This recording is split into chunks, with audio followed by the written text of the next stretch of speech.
Taniqli adib O'zbekiston Respublikasi san'at arbobi Omon Muxtor 1941-yil 16-iyulda Buxoro viloyatida tug'ilgan.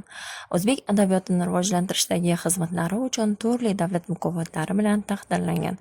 Omon Muxtor asarlarida inson ma'naviyati, vijdon va halollik, tarix va milliy qadriyatlar, ezgulik va yovuzlik kurashi kabi mavzular asosiy o'rin egallaydi.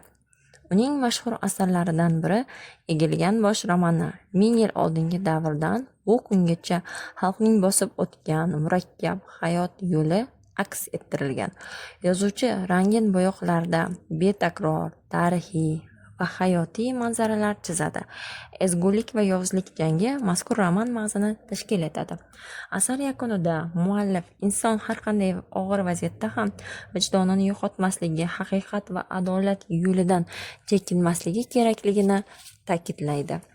Insonning haqiqiy g'alabasi mansab yoki boylikda emas, balki pok vijdon va ma'naviy yetuklikda ekanligini asosiy xulosa sifatida ilgari suriladi.